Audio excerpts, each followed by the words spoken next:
If you watched TV between the years of 2000 and 2015, you had to have seen this guy at least once. This is Jared Fogle, the former spokesman of Subway. Born to parents Norman and Adrian Fogle, he would be raised in a Jewish household. As he was growing up, Jared would be described as shy and an outcast in middle school.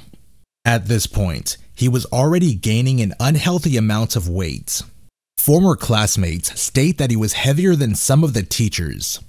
Despite his mother preparing healthy meals, he would continue overeating and making a bad habit of using food to cope with his lack of social skills. His lack of exercise did not help either. Rather than playing outside, he would stay in front of the TV and play video games. Later on in his autobiography, he would state, "I overate because I just plain loved the taste of food. But as I grew fatter and fatter, I felt more isolated. Eventually, I felt that I didn't have any real friends in the world except for one, food." By the time Jared was a teenager, he was already over 250 pounds. Not much more is known about this point in his life. Fast forward to 1998, Jared weighed in at 425 pounds, which was having a severe impact on his life and health. According to him, he wasn't able to fit into car seats or even through doorways. One day in December, his roommate had pointed out that his ankles were swelling. The same roommate, being a pre-med student, guessed edema. Edema is a condition which results in the human body retaining fluid due to the blood being unable to transport liquid. Unfortunately, he was correct. And with this, Jared would begin exercising more and going to a nearby Subway shop. Soon, he would make a habit of eating 2 Subway sandwiches a day. For lunch, he would eat a 6-inch, and for dinner, he would eat a foot long. Later on, he would state, "I lived 10 steps away from a Subway restaurant. I shared a wall with it." It would only take 11 months for him to lose 245 pounds. From here, a friend of his named Ryan Coleman would write an article about all this in the school newspaper. This would lead the story to be featured in a men's health magazine in an article titled "Stupid Diets That Work." By some stroke of luck, a Subway franchise owner named Bob Ochwaya would see the Men's Health magazine. With this, Bob would track down the creative director at Subway's ad agency. An intern at the agency would then be sent to Bloomington, Indiana to track down Jared. At the time, the article the agency had read didn't specify Jared's real name or even what the sandwich shop he had been to was. For all they knew, he could have been eating at a simple mom-and-pop shop that served sandwiches. However, the intern's first stop was a Subway next to a university. Once he inquired about the article, the franchise owners informed him that the man in the story was Jared and that he came there every day. Eventually, Jared would be featured in his very first commercial on January 1st, 2000.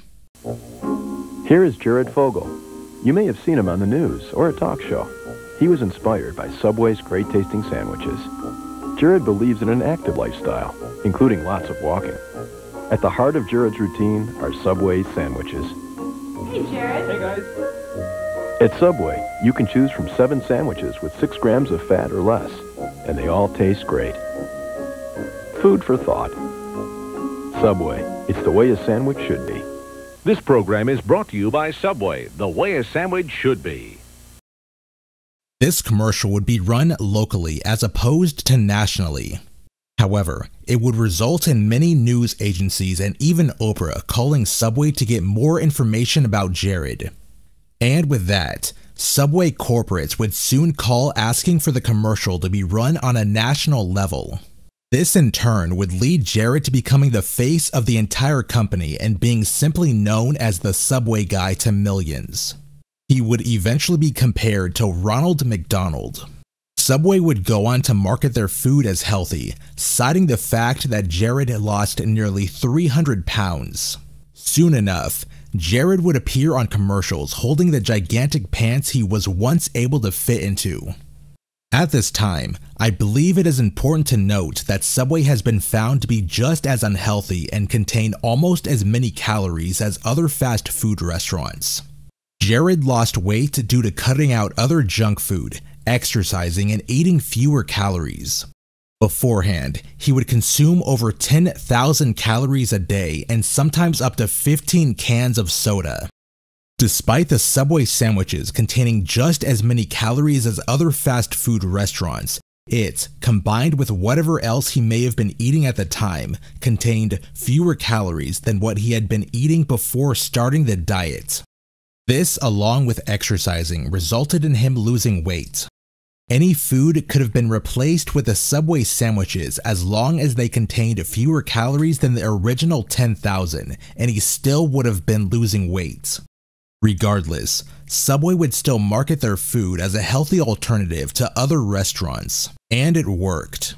In 1998, Subway's sales would be roughly $3 billion per year. By 2011, they would be more than $11 billion. Jared himself would appear in more than 300 of their commercials and gain a net worth of over $15 million. Even with this, Jared's journey would inspire countless people over the years to begin losing weight. Unfortunately, this story didn't have a happy ending. In fact, it would have one of the worst endings possible. At this point, I should state that according to some who live in Bloomington, Indiana, Jared's initial fascination with Subway began not because it was 10 steps away as he claims, but because he was stalking a teenage girl who worked in the sandwich shop. This teenage girl would eventually switch locations simply to avoid him. If this is true, nothing ever came of it. Regardless, Jared would ride the waves of success. Throughout the years, he would market himself as a family man, someone the general population could relate to. Again, it worked. Jared, for the first time ever, was even able to date. In 2001, he would marry his first wife, Elizabeth. As early as 2004, accusations about Jared would come to light. In this same year, Jared attended a promotional event at a Las Vegas Subway. It was there that he would ask a young child to have sex with him. This would be reported to Subway Corporate. However, the company would do nothing. Jared would be spoken to about this incident, but no action would be taken, nor would anyone reach out to see if the victim was okay. In the end, Jared's actions would be covered up by the company. In that same year of 2004, he would establish the Jared Foundation. This would be a non-profit organization dedicated to fighting child obesity. It was here that he would travel to schools in different communities while educating children about staying healthy. 3 years later, Elizabeth would file for a divorce as well as a restraining order, claiming the marriage was irretrievably broken. She would state that Jared was cruel and emotionally abusive within their relationship. In October of 2007, the divorce would be finalized. This, along with the Las Vegas incident, would be a sign of the terrible things to come. It was around this time that Jared would meet a Subway franchise owner in Florida named Cindy Mills. In 2008, she would contact the CEO of Subway's franchisee advertising fund trust. The CEO, named Jeff Moody, would be told that Jared was abusing and having sex with younger children. Jared had told her that he had paid for sex with them on a trip to Thailand. The kids that Jared had sex with in Thailand were as young as 9 years old. In response to hearing this, Jeff Moody would allegedly state, "Please don't tell me anymore. Don't worry, he has met someone. She is a teacher and he seems to love her very much, and we think she will keep him grounded." This indicates that Subway knew what Jared was doing long before Cindy Mills reported his behavior. Despite her words falling on deaf ears, Cindy would continue to notify Subway, telling them that he was having sex with children both in the United States and Thailand. Now, despite knowing about these claims, Subway would continue sending him to elementary and middle schools to promote healthy lifestyles. In fact, Subway would later give a statement claiming these concerns were never brought up. You may have already guessed it, but the sole reason Jared chose to speak at elementary and middle schools was so that he could have easier access to children. The goal for him was never fighting childhood obesity. His main focus was creating connections with the children and their parents in order to groom them for intercourse. The Jared Foundation was set up simply so Jared could use his power and celebrity status to take advantage of children. Eventually, Jared would put a man by the name of Russell Taylor in charge of the Jared Foundation. According to official court documents, Russell was a close friend of Jared, and the two would communicate daily via text message, emails, and through direct contact. Jared and Russell had met at a community event. Soon after this, Russell would offer to write a speech for Jared, which turned out to go well. Jared, being pleased with this, would develop a relationship with Russell and eventually offer him a job. The two would travel by day promoting positivity and eating healthy. However, at night they would feed into each other's bizarre and taboo sexual appetites. Both were party animals and would engage in prostitution and hardcore drugs despite being married. Russell's wife was okay with this. However, Jared's second wife knew nothing about it. Jared would also be invited out to family dinners with Russell. Russell would do this because he knew his stepdaughter's friends would be there. Together, they would make lewd comments about the breasts of the teenage girls. This would happen so often that Russell's stepdaughters would normalize this behavior, not realizing something was wrong until years later. At one point, Jared and Russell would take a first-class flight to a New England Patriots game. After this, they would both head to a strip club. It was here that Jared would tell Russell that if he could get a stripper to go back with them to their hotel room, he would make it worth his while. Russell was successful and the two would have intercourse with her. A day later, Jared would reveal his sexual interest in children. He would do this by telling an inappropriate joke about intercourse with a child. According to Russell, it wouldn't be until 2008 that he would be aware that Jared had actual urges. Up until that point, the two would go on wild parties during their business trips, having intercourse with many different women. According to Russell, they were always of legal age. Even when the two were in Asia, he states the women they would have intercourse with were never children. This was a blatant lie. Court documents would later reveal that Jared would spend over $12,000 a year on sex workers. While with these sex workers, he would ask if they had any underage escorts available. He would spend his time doing this at the Plaza Hotel and the Ritz-Carlton Hotel in New York. In one text message to a sex worker, Jared would state, "The younger the better." Regardless, due to drug paranoia and traveling so much for work, Russell would soon set up a surveillance system in his home. By coincidence, an underage female family friend would visit the home after he set up this system. These cameras would subsequently record her having intercourse with a male. Jared would demand to view the footage. Not only this, but he would make Russell install more cameras throughout the home. This included the bathroom and bedrooms. Both Russell and his wife, Angela Taylor, would do this for Jared. Cameras would be placed inside alarm clocks, teddy bears, etc., and would be motion activated. Later on, Jared would request pictures and videos of children between the ages of 9 and 16. After the pictures and videos of children had been captured, they would be loaded onto a laptop and then handed to Jared by Russell. Jared would then take the laptop home, copy the files to his personal computer, and then return it to Russell. Following this, the cycle would repeat. Soon after this, Jared would grow dissatisfied with the quality of the CP. Eventually, he would request that more sophisticated equipment be used to capture images and videos of children while they undressed. Around this time, Jared would make Russell call him daddy. When Jared would buy an item, he would ask, "Who is paying for this stuff?" In response, Russell was to state, "You are daddy."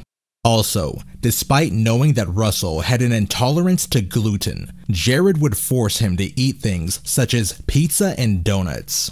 Along with this, Jared would frequently remind Russell that he had control over his finances as well as his house, hinting that these things could be taken away in an instant.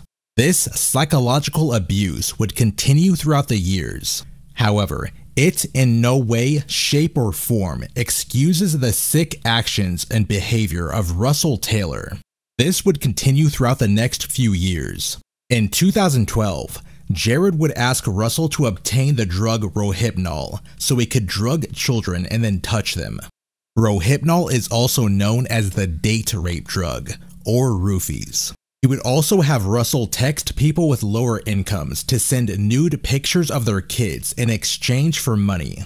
Around this point, Jared would share his sexual interest in kids to other people, showing that he thought he was untouchable. In one situation, a journalist named Rochelle Herman would do an interview with him at a middle school. When he got the chance, he would whisper in her ear about how he thought the middle school girls were hot. Months later, during a separate interview, she was able to get his number and she began communicating with him. Even though he had already admitted his attraction to kids to her, he would initially be cautious. However, he would slowly open up to her and in time would trust her with all his twisted fantasies. At one point, Rochelle would ask Jared what he liked about young children. In response, Jared would state, "They just have such nice, pure bodies." Eventually, he would call her up to 20 times a day to discuss what he was doing to kids. With each phone call, Rochelle would be ready to record and document as much information as she could. During this point, Russell Taylor would hire a family friend to do data entry in his home office. At this point in the timeline, she was around 11 or 12. Rather than have her do work, Russell and his wife would pay her to make videos of them all having intercourse. This would begin around the same time Jared requested the roofies. Text messages between Russell and Jared would later be found of the two discussing the abuse of the young girl. Eventually, Angela Taylor's 9-year-old niece would be brought in and similar things would be done to her as well. She would be shown homemade pornography that Angela and Russell had made of themselves. Angela would send Russell a text message describing the sexual acts she would like to perform on her niece, even going so far as to send a video of what she wanted to do. Following this, Russell and Angela would discuss what they wanted to do to their own daughter, named only as HP in court documents. The two would plan to use date rape drugs so they could sexually assault HP without her knowledge. Both would go on to discuss how to obtain nude photographs of said daughter and whether or not she had pubic hair. On June 21st, 2012, Angela would send pictures of her daughter in a swimsuit to Russell. 4 days later, Russell would admit through text message to masturbating to the pictures.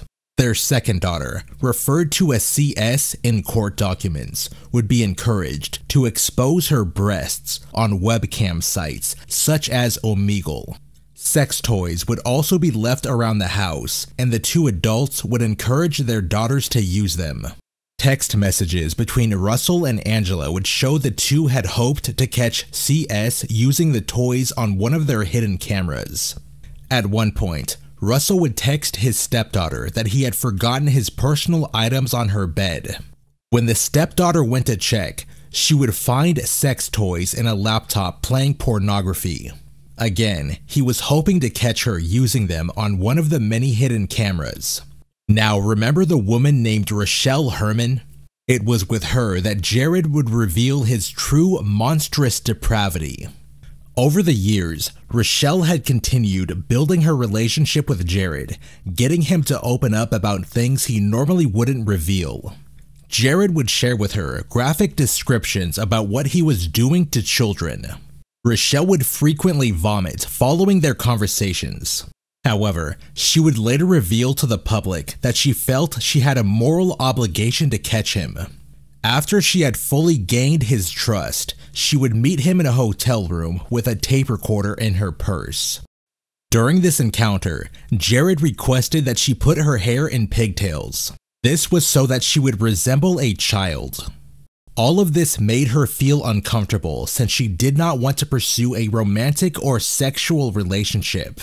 After Jared went to the bathroom, she took her chance to leave the hotel, later making the excuse that there was a family emergency. After this, Rochelle would keep a recording device on her at all times, mostly communicating with him over the phone. She would then turn everything she had into the FBI. Unfortunately, due to the fact the audio tapes were obtained without his permission, they were not admissible in court. However, they would have her act as an informant and gather as much evidence as possible. During 2007, Jared would become more open with Rochelle about his sexual fantasies involving children.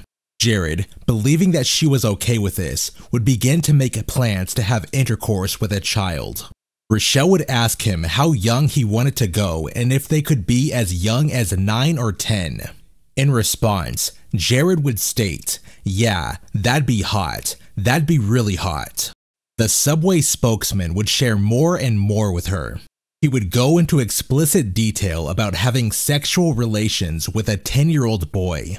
Over one of the recordings he would state, "When I had that little boy f***ing my ass in Thailand, it was amazing. It was so hot, baby." Horrifyingly, he would continue to brag about things like this. Not only that, but he would go on to say that he needed to find children locally since he couldn't travel to Thailand all the time. He would then go on to ask Rochelle if she was into little boys or little girls. Moreover, he would inquire if she wanted to watch him have intercourse with young children. In fact, many of the statements that Jared would make would result in Rochelle having high levels of stress. It would also cause a massive strain on the relationships with her family. One day her daughter would find the journal which had statements from Jared. Unfortunately, this would cause a massive rift in their relationship, which to this day has never been repaired. And with this, Rochelle and the FBI would come up with a plan in order to catch Jared in the act. She and the FBI would stage a fake birthday party for her son. After Jared heard about this, he wanted Rochelle to invite as many kids as possible. He then began talking about how he wanted the children to be sexually aroused by Rochelle in a swimsuit. Most horrifying of all, he would state, "I want you to watch me pound a little kid." Jared would then teach Rochelle how to prepare the children for intercourse. He would then go on to state, "I want to watch the children change." If his monstrous ways and horrific actions weren't bad enough, this statement alone indicates that Jared enjoys corrupting and inflicting emotional trauma on the children he abuses. Arguably, one of the best parts of being a child is your innocence and obliviousness. The real world is filled with darkness and unspeakable horror that kids should be shielded from until they are able to properly process it.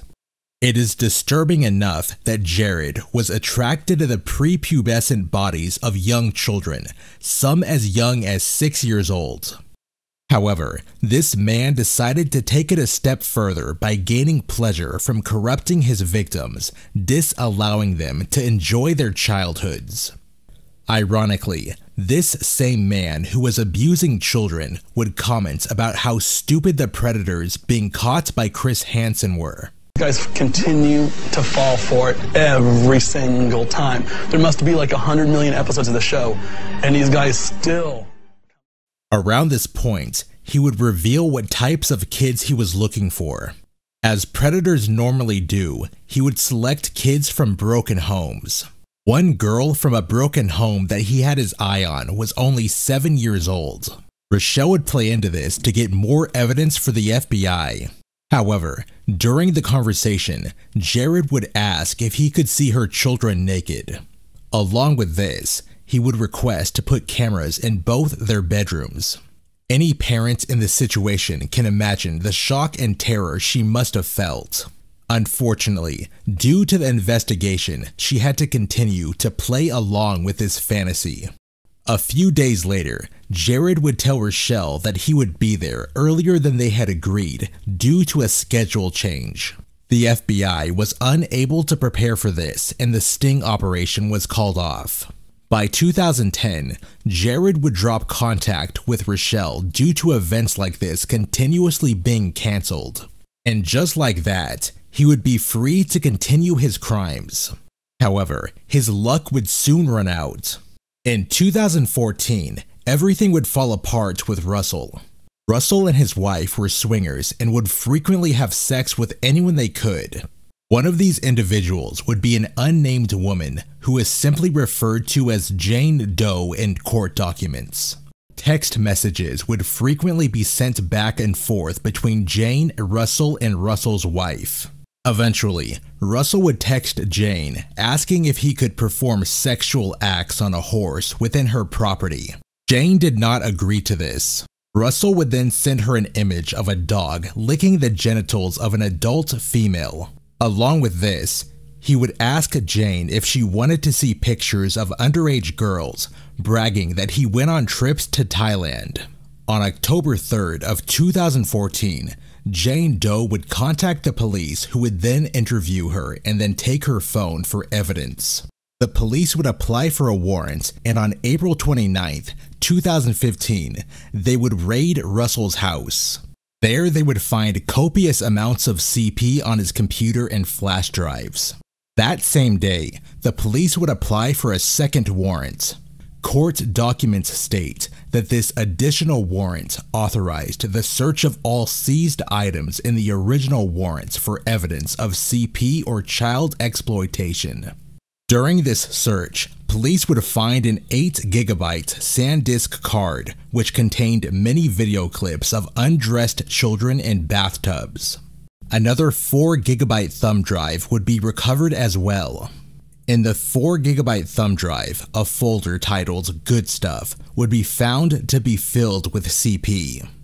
In total, over 500 sexually explicit videos of children would be found. Russell would soon be arrested. After this, Jared would publicly state, "I was shocked to learn of the disturbing allegations against Mr. Taylor." Effective immediately, the Jared Foundation is severing all ties with Mr. Taylor. However, a single text message would make him eat his words. This text message would be found on Russell's phone, which he had sent to Jared. In the message, Russell had sent an illegal picture of an underage girl. Russell would state in the text, "I tag-teamed her the other night for 4 hours." In response, Jared would inquire about having intercourse with her. This would launch a second investigation, this time into Jared Fogle.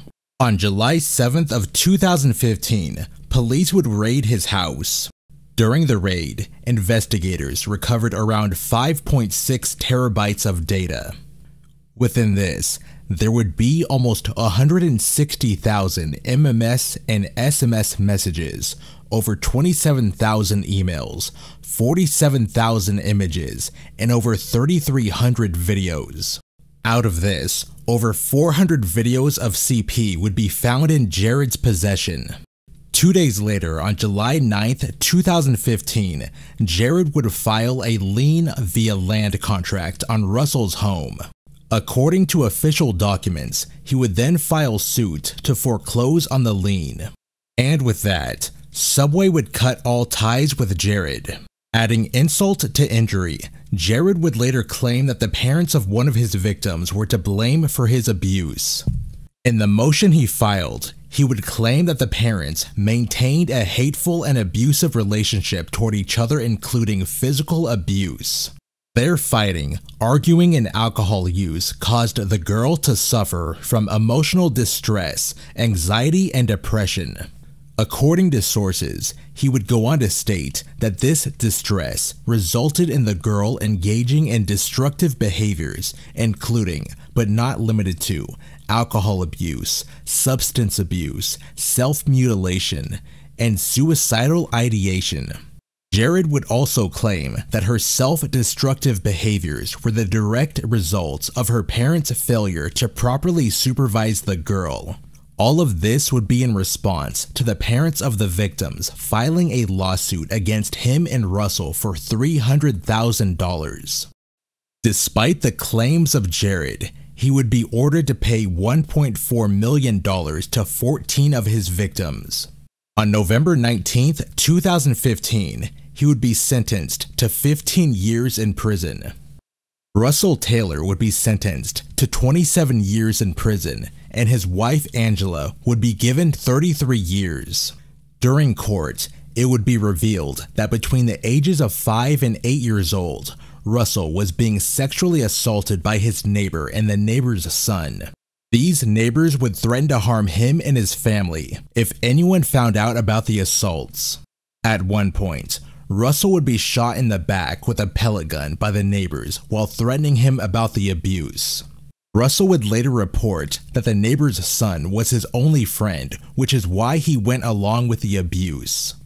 This does not excuse his actions, but may explain his deviant and hypersexual behavior. Just around a year after being sent to prison, Jared would be beaten by a 60-year-old inmate. While in the prison yard, the other inmate would repeatedly punch Jared in the face.